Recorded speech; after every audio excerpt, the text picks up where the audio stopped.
Hi everyone, my question is regarding session 8. I thought I should just shoot a video for the question because I think it's too close to send it to Sandra or Asma. So if somebody, I'm revising session 8 and I'm at that marginal productivity of labor curve where we see that the amount of extra output produced by adding one more worker tends to decline, and the graph is against employment and the relationship between employment, real wage, and marginal productivity of the curve. The question is, I understand that concept, but I just want to think about it in a different way, which is, as we know that the marginal productivity of labor curve tends to decline, which means extra output produced by adding one more worker tends to decline, and if we decrease the real wage, then which means that the rate of employment would be higher. So my point is, how much higher? And that depends. It tells us that depends on the shape of the marginal productivity of labor curve, which makes sense because if the shape of the curve is more steeper, then in that case the decrease in real wage would not increase the employment that much, right? But if the marginal productivity of labor curve is more flatter, then in that case a slight decrease in real wage would increase the employment a lot.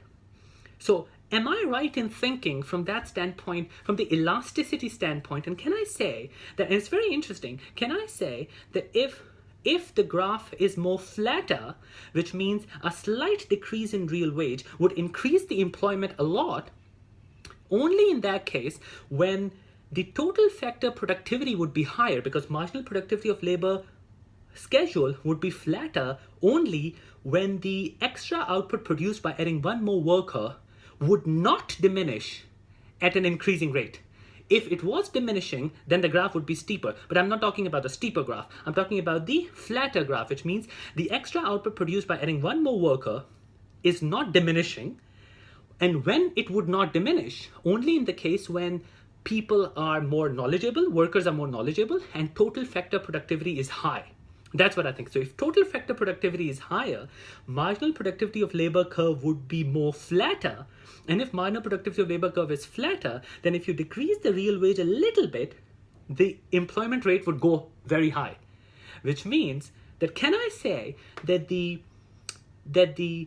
employment rate is more elastic to the changes in real wage if total factor productivity is high? You understand my question? My question is, can I say that the rate of employment is more, or changes in the rate of employment is more sensitive to the changes in real wage if the total factor productivity is high, because in that case, the marginal productivity of labor curve would be flatter. So yeah, sorry for that, but if anybody has any comments, so please, you can private message me. Cheers, bye. Enjoy your weekend, bye.